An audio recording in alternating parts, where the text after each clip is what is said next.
잘 사는 사람이 어떤 사람일까요? 진짜 잘 사는 사람, 또 인생에서 성공적인 인생을 사는 삶은 어떤 삶일까요? 진정 잘 사는 사람은 미래가 있는 소망을 품고 살아가는 사람입니다. 미래가 있는 소망을 품고 살아가는 사람이 진정 잘 사는 사람입니다. 아무리 현재 모든 것이 풍부하고 부유하다 할지라도 미래가 없는 삶은 성공적인 삶이 될 수 없습니다. 그런 의미에서 우리 그리스도인들은 누가 뭐라 해도 가장 성공적인 삶을 살 수 있다라고 그렇게 말할 수 있습니다. 여러분들의 삶이야말로 가장 성공적인 인생을 사는 인생이다. 믿으십니까? 여러분은 성공적인 인생을 살아오셨습니다. 내 삶이 세상적으로는 내세울 것도 없고 보기에 그렇다 할지라도 오늘 우리의 인생은 성공적인 인생을 살아온 사람들입니다. 왜 그렇습니까?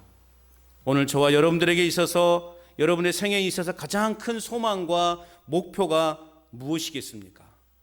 그것은 바로 예수 그리스도께서 재림하시는 것입니다.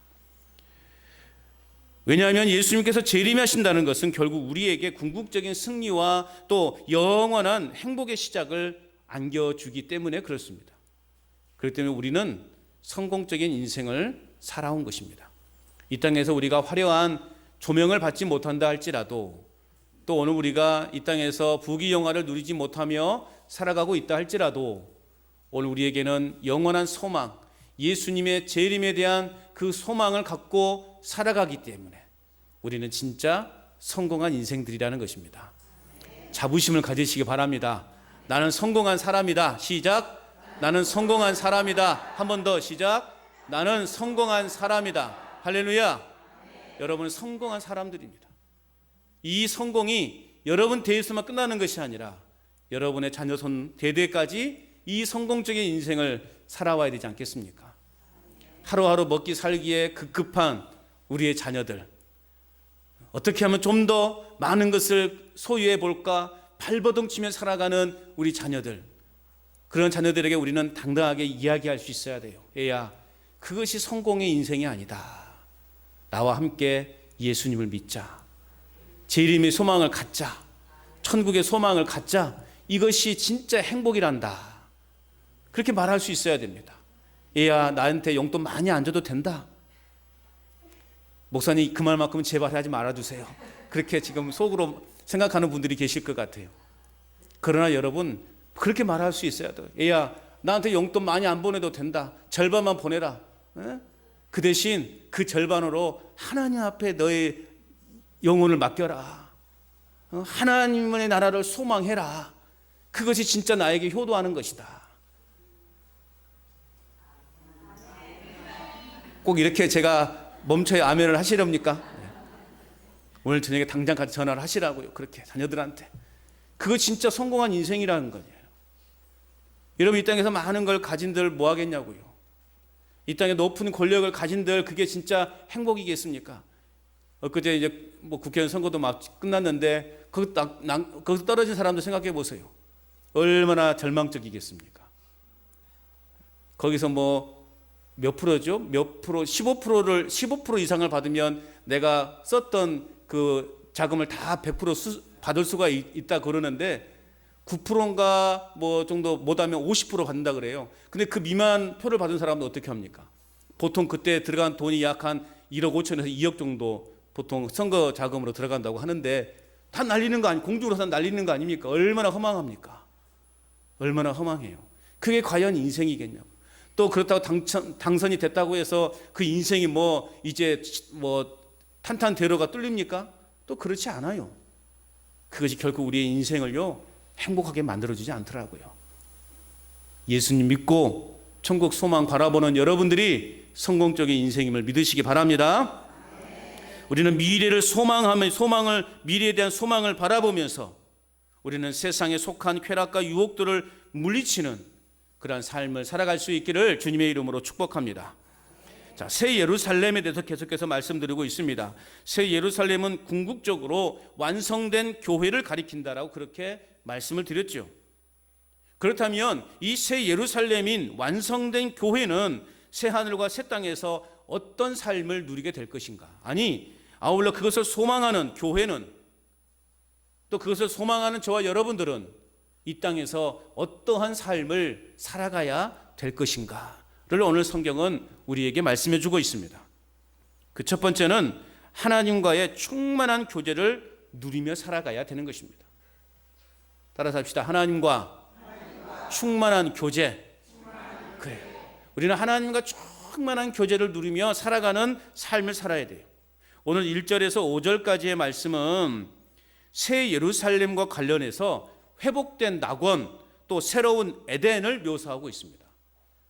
특별히 오늘 사도 요한은 이 새 예루살렘 성을 변화된 에덴으로 소개하고 있습니다.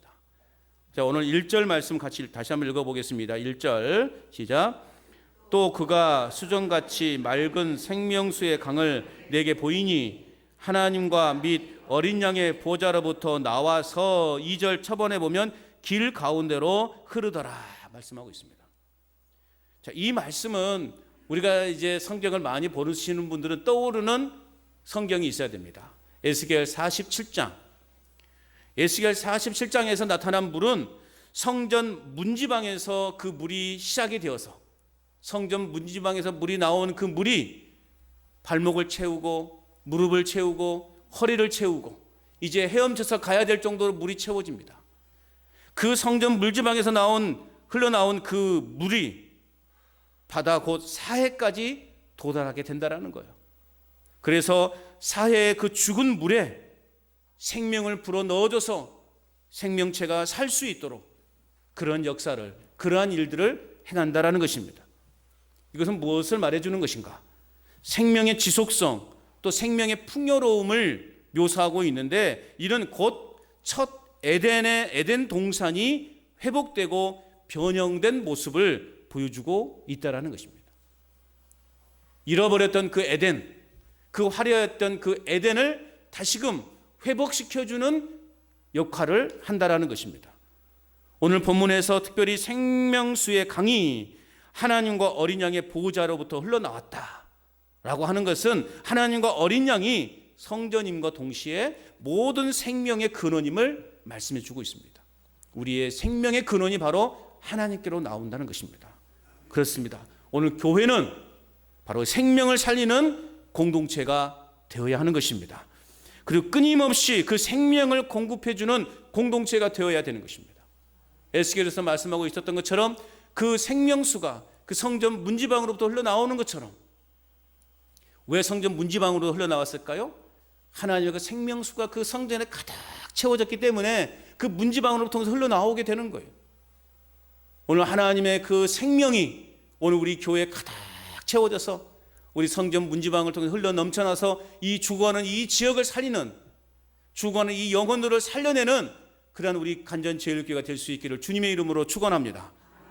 마찬가지로 오늘 저와 여러분 역시도 생명을 살리는 역할, 그리고 영생의 삶을 공급하는 믿음의 삶을 살아가야 하는 것입니다. 우리 안에 성령으로 충만해져서 이 성령이 우리 안에 그냥 이제 부풀도록 부풀어서 이제는 우리의 삶을 통해서 그 생명수가 흘러나가서 죽어가는 영혼을 살리는 그런 생명수의 역할을 감당하는 저와 여러분이 되어야 한다라는 것입니다. 계속해서 하나님은 완전한 이 에덴의 모습을 준비해 놓고요, 우리를 기다리십니다. 2절 말씀 같이 읽어봅니다. 시작. 길 가운데로 흐르더라.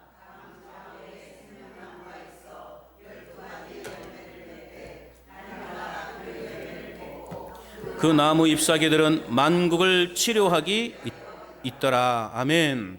자, 에덴 동산에서는, 창세기에서 이야기하는 그 에덴 동산에서는 생명나무가 몇 개 있었습니까? 생명나무 하나 있었어요.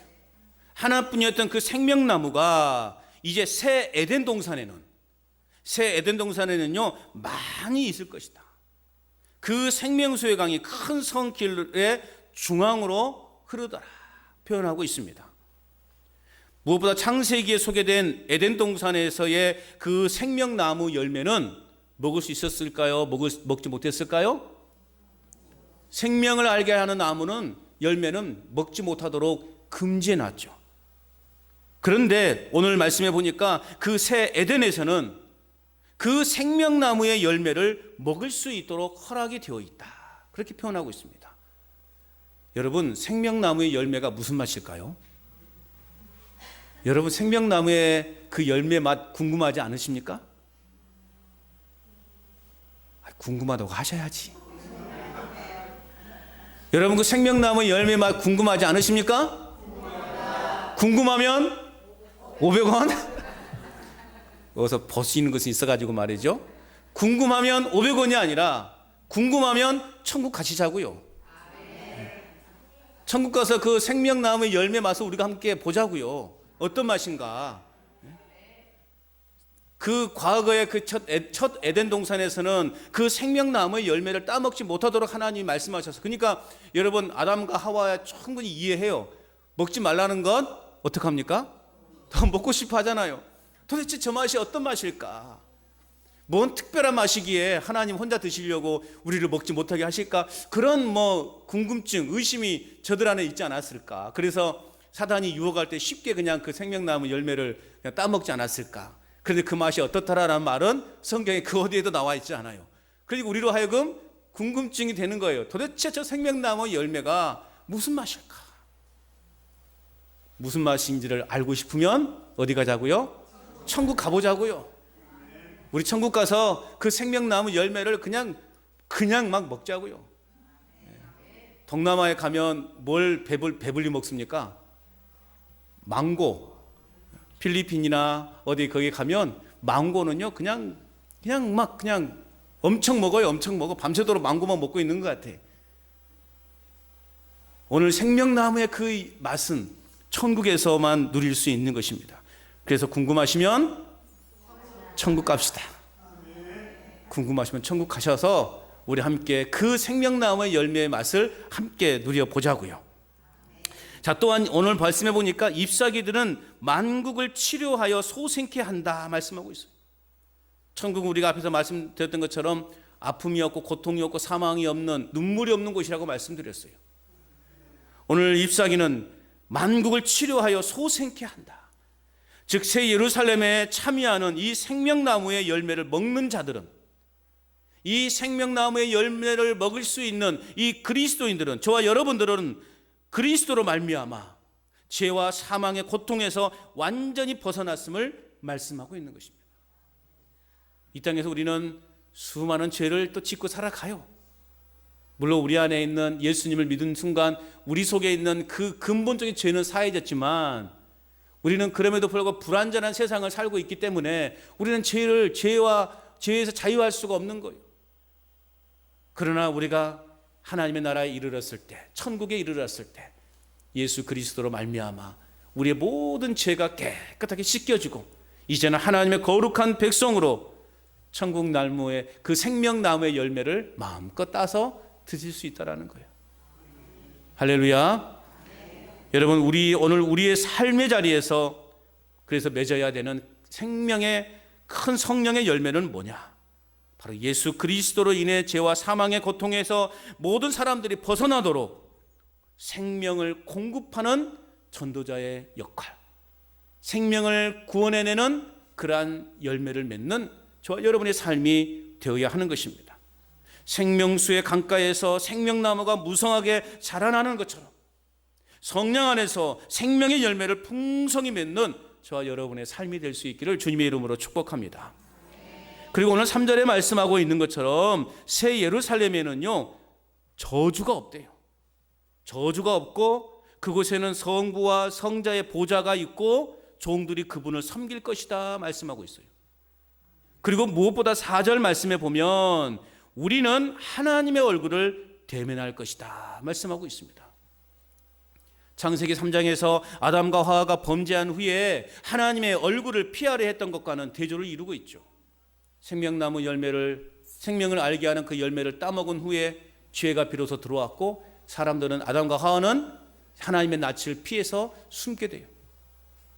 또한 출애굽기 33장에서 사람들에게 하나님의 얼굴을 보는 것이 허락되지 않은 것과도 오늘 말씀해 보면 대조를 이루고 있어요. 우리 인간은 죄악의 결과 하나님과 단절이 되었습니다.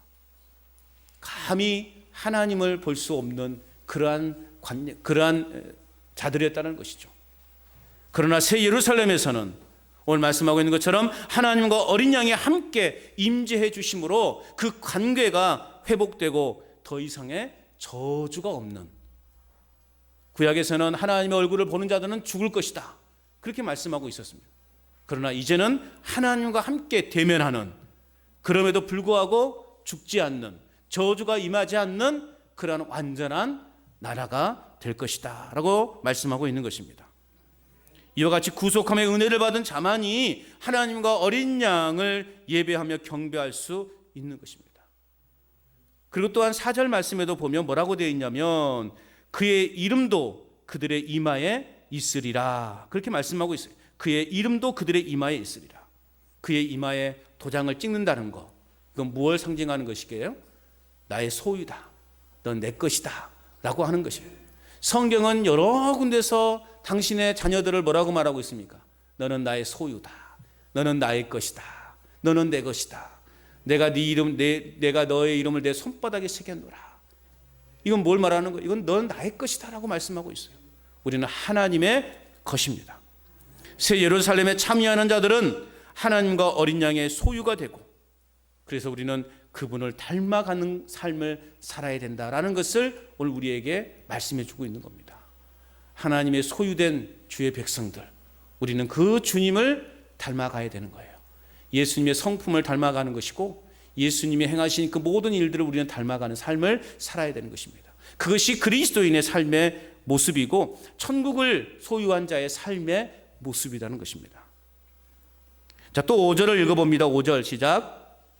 다시 밤이 없겠고 등불과 햇빛이 쓸데없으니 이는 주 하나님이 그들에게 비치심이라.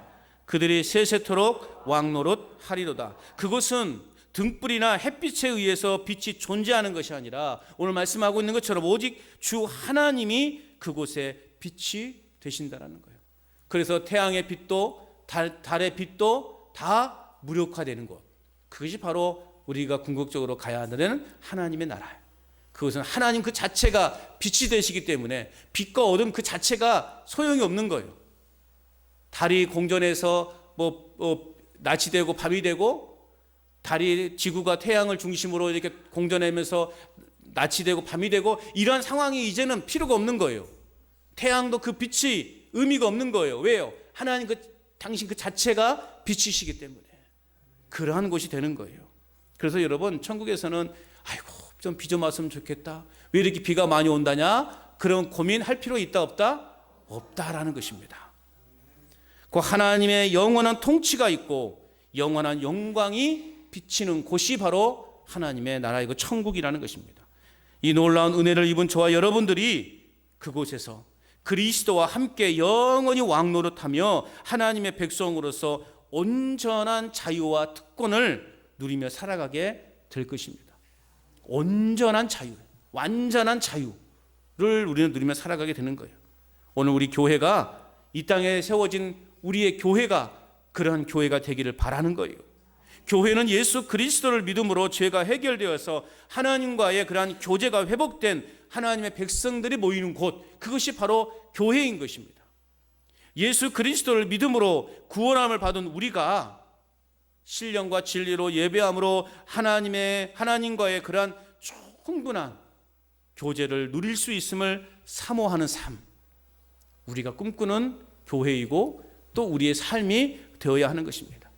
그래서 하나님의 소유된 백성답게 조금 전에도 말씀을 드렸던 것처럼 오늘 우리는 그리스도를 닮아가고 하나님과의 충분한 교제를 날마다 매 순간 누림으로 우리의 삶의 자리에서 믿음의 선한 영향력들을 나타내며 살아가야 하는 것입니다. 하나님과의 충분한 교제를 여러분, 우리는 이 땅에서 누리며 살아가야 돼요. 어떻게 하면 우리는 그 하나님과의 충분한 교제를 누릴 수 있을까? 말씀을 통해서 우리는 그 하나님과의 교제를 누릴 수 있어야 되는 거예요. 그래서 여러분, 매일매일 우리가 3번의 밥을 먹는 것처럼 오늘 우리도 생명의 양식을 매일매일 순간 드셔야 돼요. 그래야 우리 영혼이 건강해지는 것이고 우리 영혼에 참된 평안이 임하게 되는 것입니다. 그래서 우리의 삶 속에서 믿음의 선한 영향력을 나타내며 살아가시기를 주님의 이름으로 축복합니다.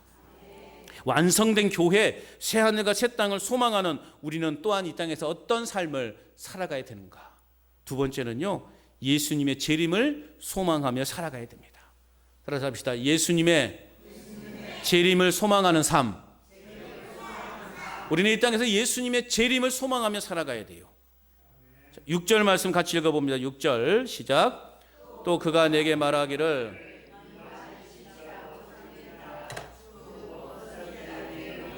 하나님의 그의 종들에게 반드시 속히 되어질 일을 보이시려고 그의 천사를 보내셨도다. 자, 오늘 6절에서 이제 21절까지는 요한계시록의 결론 부분이에요. 이제는 우리가 요한계시록 그동안 쭉 살펴왔는데 이제 요한계시록의 결론 부분이라고 말할 수 있어요.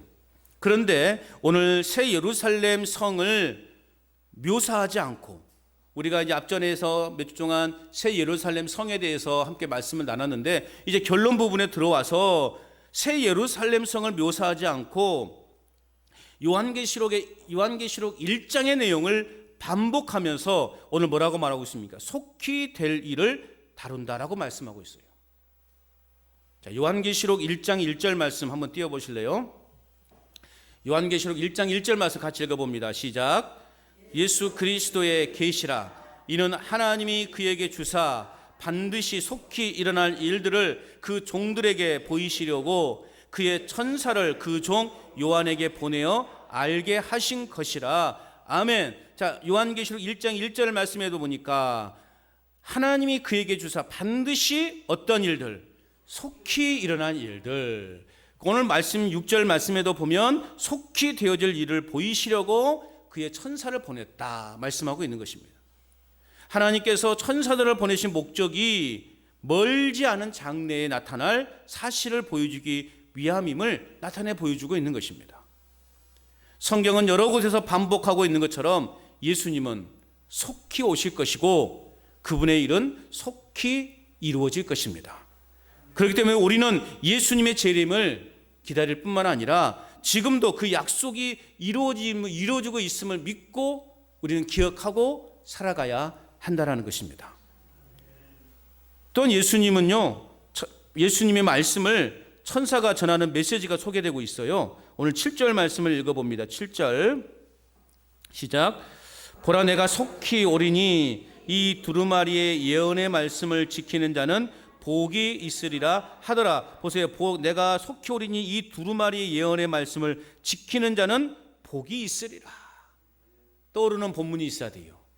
떠오르는 본문 계시록 1장 3절. 3절 한번 띄워주세요. 요한계시록 1장 3절 말씀 오늘 말씀과 비교해서 한번 읽어보세요. 시작. 이 예언의 말씀을 읽는 자와 듣는 자와 그 가운데 기록한 것을 지키는 자는 복이 있느니라. 때가 가까움이라. 할렐루야.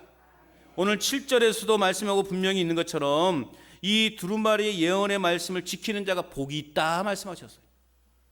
또 계시 1장 3절 말씀에도 읽는 자와 듣는 자가 그 기록한 것을 지키는 자가 복이 있다.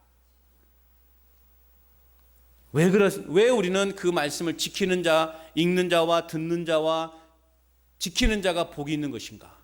때가 가까웠기 때문에.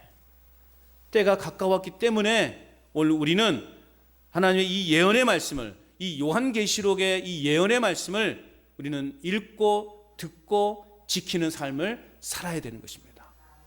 그러한 자가 하나님 나라에 이를 수 있기 때문에, 또 때가 가까웠기 때문에, 여러분 하나님에게 있어서는 천년이란 하루 같은 것입니다. 하루가 천년 같고 천년이 하루 같은 분이 하나님이에요. 우리 인생 이 땅에 살아가는 동안 뭐 100년의 인생을 살아간다 할지라도 하나님 눈에는 볼 때는, 하나님의 시선으로 볼 때 그 100년이라는 시간은 극히 작은 거예요. 손톱에 낀 때만큼도 안 되는 그 인생인 거예요. 그런데 우리는 그 짧은 인생을 죽기 살기로 살고 있지 않습니까? 죽지 못해 산다 그렇게 살고 있지 않습니까? 좀 더 잡아보려고, 좀 더 얻어보려고 그렇게 발버둥치며 우리는 살고 있지 않습니까? 여러분, 요즘은 뭐 100세 이상의 삶을 산다고 하죠. 사람들 시선을 볼 때는 참 긴 것 같은데, 여러분 인생 지금 보세요. 이제 올해 뭐 80이 넘고 80 중반에 들으신 분들 보세요. 내가 언제 시간이 이렇게 빨리 지나왔는고, 그 생각이 들지 않습니까, 여러분? 시간이 정말 너무나 빨리 지나오지 않았어요? 언제 내가 지금 이 자리에 서 있는고, 내가 언제 이렇게 나이를 먹어버렸는가, 그런 생각 들지 않습니까? 우리의 인생은 짧은 인생이에요. 순식간에 지나가는 인생이라고요. 하나님은 천년을 하루처럼 여기시는 분이에요. 그러므로 그리스도 역시 바로 이러한 사실을 통해서 임박한 재림과 그에 대하여 준비하고 있어야 함을 말씀하고 있어요. 우리 인생이 순식간에 지나가는 것처럼 시편에서는 말씀하고 있죠. 화살같이 지나간다고. 화살이 어떻게 지나가요? 천천히 우리 눈앞에 이렇게 지나가요. 화살이 어떻게 지나가죠? 휙 지나가요. 뭐가 지나갔어? 시편의 기자는 우리의 인생을요 그렇게 표현하고 있어요. 신속히 간다라고 표현하고 있어요. 그래서 예수님은 오늘 예언의 말씀을 통해서 임박한 재림, 그에 대한 준비하고 있어야 된다라는 것을 요한계시록을 통해서 말씀하고 있는 것입니다.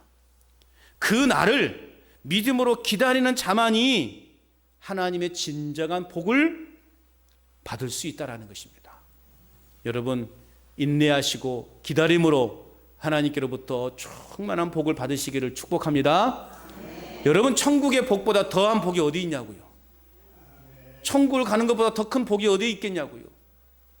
내가 이 땅에서 아무리 많은 것을 가지고 있다 할지라도 그거 나 죽으면 가져갈 수 있는 거 아니잖아요. 누누이 말씀을 드리지만 아무것도 가져갈 수 없어요.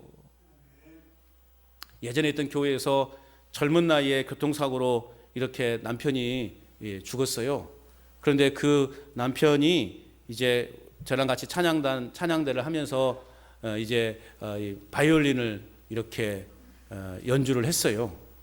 바이올린 연주를 그렇게 하면서 했는데 마지막 그 이제 입관 예배를 하관 예배를 드리는데 그 아내 되는 집사님이 이 바이올린을 들고 오면서 목사님 이거 같이 묻으면 안 될까요? 그렇게 말하더라고요. 그 제가 뭐라고 할게요?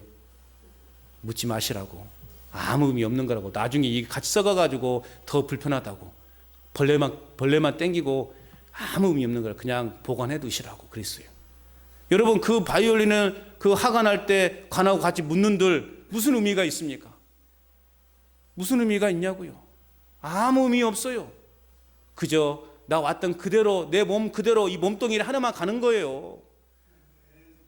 물론 이제 천국에 가면 더 멋진 바이올린으로 연주할 수 있겠죠.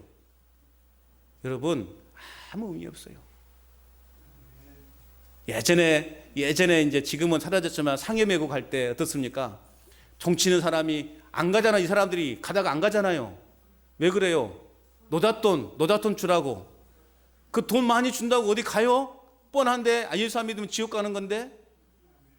저희 아버지가 그랬어요. 예전에 그렇게 딸랑 주면 잘하죠? 보는 건 있어가지고 그렇게 딸랑딸랑 치면서 그 상여 위에 올라가가지고 그렇게 하신 분이 있었어요. 안 가. 왜 안 가요? 노잣돈이 없어가지고 안 간다고. 그렇게 노잣돈 준들 그게 무슨 의미가 있겠냐고요. 우리가 온 몸뚱이 그대로 그냥 흙으로 만든 인생, 흙으로 돌아가는 거예요. 그래서 어떤 신학자들은 화장을 하는 것이 가장 성경적이다 그렇게 말하는 분도 있어요.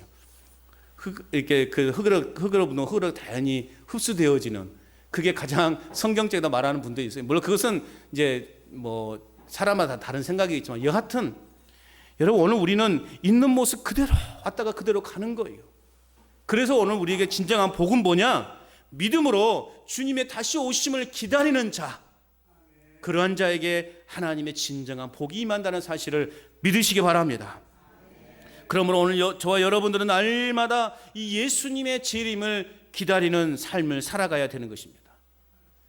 월급날은 손꼽아 기다리면서도 사랑하는 자식들이 온다 그러면 그날을 손꼽아 기다리는 것처럼, 아니, 자식들보다 손주들 오는 것을 더 기다리겠죠. 어머니 저 뭐 보름 후에 우리 손주랑 데리고 갈게요. 그러면 이제 그날부터 날짜만 기다리고 있는 거예요. 언제 오냐 전화 와요. 저희 어머니가요, 예전에 그래요. 엄니 저 한 서울에서 내려가면 6시간 걸려요. 그러면 알았다 해놓고 1시간 후에 전화 와요. 어디냐? 아니 아직 5시간 남았다니까요. 알았다. 한 2시간 지나면 어디냐? 그러면 아직 호랭이가 물어 아직도 안 왔냐? 그러고 있어요. 분명히 제가 5시간 6시간 걸린다고 말했는데도 기다리는 거 그렇게. 여러분 지금 손주도 온다 그러면 그냥 기다리잖아요. 언제 오냐 언제 오냐. 아이고 빨리 왔으면 좋겠다. 월급날은 손꼽아 기다리고 손주들 볼 날을 손꼽아 기다리면서 여러분 정작 예수님의 다시 오심을 기다리며 살고는 있습니까? 그렇게 예수님을 지금 다시 오심을 기다리고 살고 있냐고요. 내가 손주들을 보고 싶고 기다리는 만큼 우리가 예수님의 다시 오심을, 그 재림을 기다리며 살고 있냐고요. 심지어는 지금 내 자신이 살아있는 동안에는 주님 오시지 마세요, 그렇게 말하는 사람도 있어요. 저도 가끔씩 그렇게 농담 삼아 말해요. 주님 아직 제가 이 땅에 좀 할 일이 좀 남아 있으니까 조금만 더 있다 왔으면 좋겠다고 그렇게 말하는 적도 있어요. 심지어는 주님이 오심을 전혀 생각지도 않고 살아가는 사람이 많다라는 거예요. 여러분들은 어떻습니까? 주님의 재림 우리가 이야기는 하지만 정말 그 예수님의 재림을 얼마나 우리는 준비하며 살아가고 있습니까? 여러분 분명한 것은 우리 주님은 지금도 오고 계시고 그분이 속히 오심으로 새하늘과 새 땅이 이루어질 줄로 믿습니다. 모든 악의 세력이 제거되고 눈물과 고통이 없는 회복된 에덴 동산이 우리 앞에 다시금 세워질 것입니다. 분명히 기억하십시오. 하나님은 신구약 시대의 선지자들을 통해서 하나님의 말씀을 계속해서 계시하셨어요. 그 내용이 뭐냐? 모든 선지자들의 공통된 말을 한마디로 요약하자면 하나님의 때가 이루어졌으니, 하나님의 때가 이르렀을 때 지체 없이 이루어질 것이다 라고 하는 메시지인 거예요. 구약의 그 많은 선지자들이 등장해서 하나님 말씀을 대언했던 그 말씀의 궁극적인 내용이 뭐냐? 하나님의 때가 이르렀을 때 지체 없이 이루어질 거라는 거예요. 그때가 언제인지는 우리는 모르지만 여하튼 강하고 급한 바람처럼 곧 오시겠다라고 말씀하신 우리 주님을 믿고 기다리는 저와 여러분의 삶이 될 수 있기를 주님의 이름으로 축복합니다. 예언의 말씀을 붙잡고 오직 그리스도만 바라보고 고난 가운데에서 인내하며 지킴으로 우리는 그 놀라운 복을 누릴 수 있는 것입니다. 예수님의 재림을 소망하며 살아감으로 새하늘과 새 땅에서 충만한 영광을 누리는 그날을 우리가 믿음의 눈으로 바라보는 믿음의 삶을 살아갈 수 있기를 주님의 이름으로 축복합니다. 계속해서 완성된 교회, 새하늘과 새 땅을 소망하는 우리는 어떤 삶을 살아가야 되는가? 마지막 세 번째는요, 구원의 복음을 숨기지 않고 전하는 삶을 살아야 됩니다. 따라서 합시다. 구원의 복음을 숨기지 않고 전하는 삶. 구원의 복음을 숨기지 않고 전하는 삶을 우리는 이 마지막 때에 살아가야 되는 거예요. 8절 말씀 같이 읽어봅니다. 8절 시작. 이것들을 이 일을 내게 보이던 천사의 발 앞에 경배하려고 엎드렸더니, 자, 사도 요한은요 계시록의 내용을 듣고 너무 놀래버렸어요. 계시록의 내용을 듣고 너무 놀라지 않겠습니까 여러분? 놀라죠? 너무 놀랐어요. 그래서 이 엄청난 소식을 전해준 천사에게요 경배하려고 했어요. 그런데 그 천사가 요한의 행동을 만류하죠. 그러면서 말해요. 9절 시작. 그가 내게 말하기를 나는 너와 내 형제 선지자들과 또 이 두루마리의 말을 지키는 자들과 함께 된 종이니 그리하지 말고 하나님께 경배하라 하더라. 하나님의 이 예언의 말씀을 보여주고 전하는 천사에게 요한은요 너무 놀라니까 그 천사에게 경배하려고 할 때 이 천사는 가로막아요. 요한의 경배 행위를 제지하고 자신이 하나님의 종임을 강조하면서 오직 하나님께만 경배하라 권면하고 있습니다. 여러분, 아무리 권세가 있고 능력이 있는 사람이라 할지라도 그는 결코 경배의 대상이 될 수 없어요. 제가 막 능력을 행하고 내가 병자를 고치고 막 죽은 자를 일으키고 그런 권능을 행한다 할지라도 제가 경배의 대상이 될 수 없다라는 거예요. 사람은 결코 경배의 대상이 될 수 없어요. 그 어떤 것도 우리의 경배의 대상이 될 수 없습니다. 우리의 경배의 대상은 오직 하나님 한 분밖에 없다라는 거예요. 생명이 없는 그러한 나무나 생명이 없는 돌에게 여러분 아무리 경배해 보십시오. 뭐가 떨어지는가? 콩고물도 안 떨어져요. 우리가 하나님만을 경배할 때 우리에게 영생이 쏟아진다는 사실을 믿으시기 바랍니다. 그리고 말하죠. 10절 여러분 10절 중요하게 여겨야 됩니다. 10절 시작. 또 내게 말하되 이 두루마리의 예언의 말씀을 임봉하지 말라. 때가 가까우니라. 이 예언의 말씀을 어떻게 하라고요? 임봉하지 말래요. 임봉하지 말라는 말이 뭐예요? 절대로 봉인하지 말라는 거예요. 비밀로 유지하지 말라는 거예요. 야, 너만 알고 있어? 이게 아니에요. 임봉하지 말라라고 하는 것은 결국 봉인하지 말고 비밀로 유지하지 말라라는 거예요. 이것은 결국 이제까지 기록된 지금까지 요한계시록 21장까지 22장까지 이렇게 전해졌던 이 예언의 말씀을 이 책의 예언의 말씀을 공개해라. 공개해야 될 것을 강력하게 촉구하고 있는 것입니다.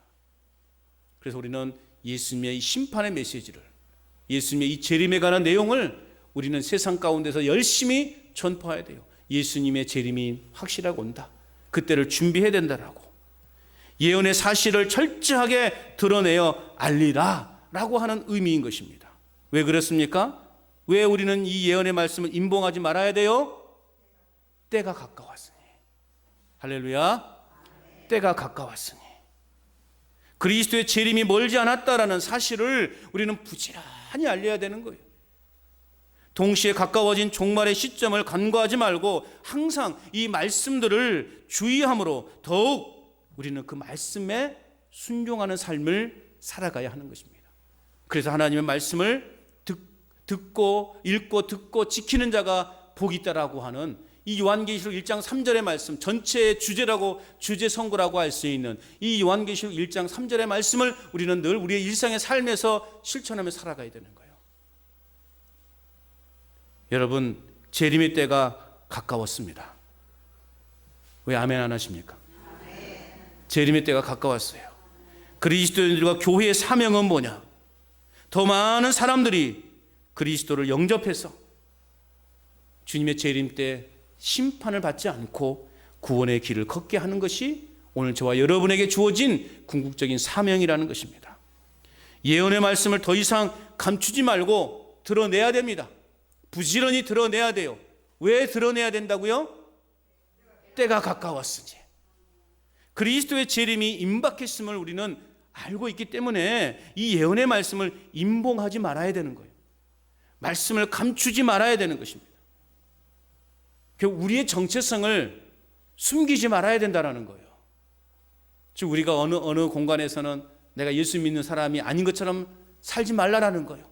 내가 어느 곳에 있든지 누구를 만나든지 어떤 상황에 있든지 나 예수 믿는 사람이요라고 말할 수 있어야 된다는 거예요. 내 정체성을 감추지 말아야 되는 거예요. 아무리 기독교에 대한 인식이 세상 사람들로부터 좋지 않게 보여지다 하더라도 우리는 말씀만큼은 감추지 말아야 되는 거예요.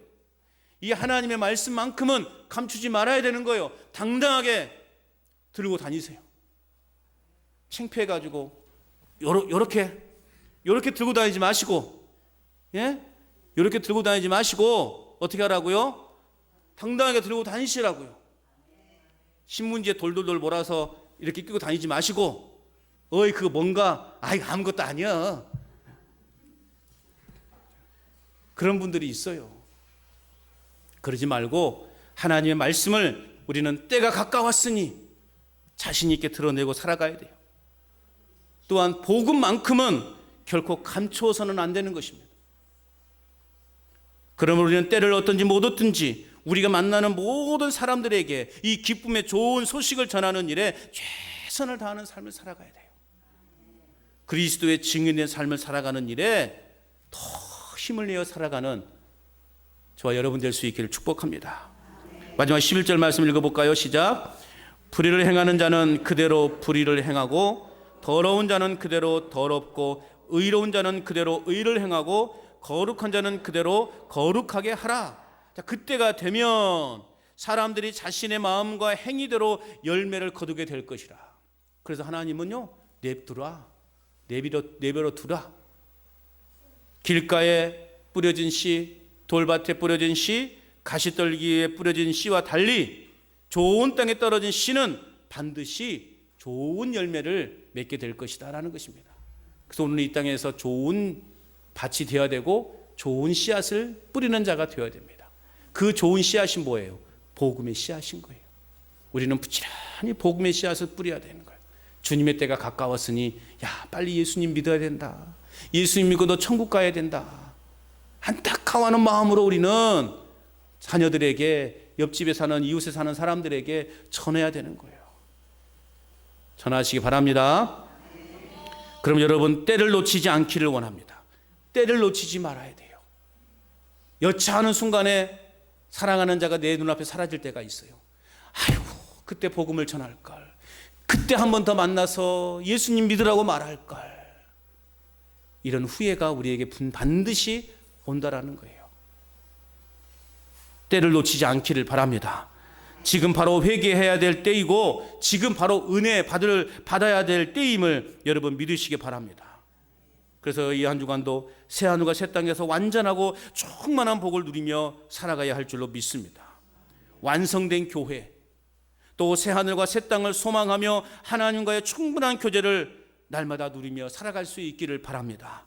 그리고 예수님의 재림을 소망하며 살아가시기를 바랍니다. 무엇보다 구원의 복음을 숨기지 않고 힘써 전하는 그런 믿음의 삶을 살아가시기를 주님의 이름으로 축복합니다. 왜 그렇습니까? 때가 가까웠으니. 그래서 이 한 주간도 내가 해야 할 일을, 그리고 우리에게 맡겨진 주어진 사명을 충실히 감당하는, 그래서 하나님께로부터 임하는 복을 마음껏 누리며 살아가는 저와 여러분의 삶이 될 수 있기를 주님의 이름으로 축원합니다.